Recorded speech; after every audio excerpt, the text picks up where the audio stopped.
នេះគឺជាបទចម្រៀងទាំង5របស់ Allergy ដែលមានជាប្រិយភាពតែអ្នកទាំងអស់គ្នាចូលចិត្តស្ដាប់បទមួយណាជាគេសូមខមមិននៅខាងក្រោម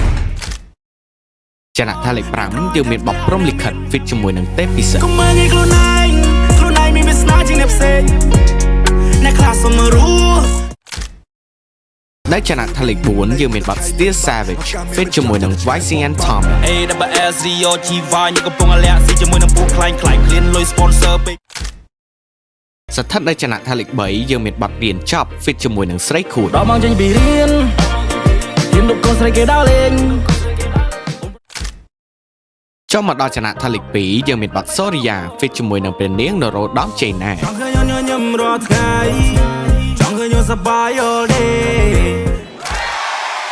ចុងក្រោយគេនៅចំណាក់ថាលេខ1យើងមានបទផ្កាស្លា fit ជាមួយនឹង YC and Rocky ដឹងថាលើយូរលើពីសង្សារកាន់តែអូនចូលរងការតែយើងរំភើបប៉ុណ្ណាទៅយើ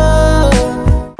BAM គឺជា channel របស់កូនខ្មែរហើយគឺសម្រាប់ប្រជាពលរដ្ឋខ្មែរពួកយើងស្រឡាញ់ប្រទេសជាតិរបស់យើងគោរពសាសនារបស់យើងគោរពទៅដល់ព្រះមហាក្សត្ររបស់យើងហើយយើងព្រមទាំងគាំទ្រទៅដល់រដ្ឋាភិបាលរបស់យើងសូមអរគុណទៅដល់អ្នកទាំងអស់គ្នាដែលបានធ្វើឲ្យ channel របស់យើងលូតលាស់យ៉ាងឆាប់រហ័សសូមចូលរួមជាមួយនឹង BAM នៅក្នុង Facebook TikTok Telegram Instagram Pinterest LinkedIn Snapchat ហើយជាមួយនឹង X ហើយយើងទាំងអស់គ្នានឹងធ្វើឲ្យអាណាចក្រខ្មែរខ្លាំងដូចកាលពីសម័យមុនPam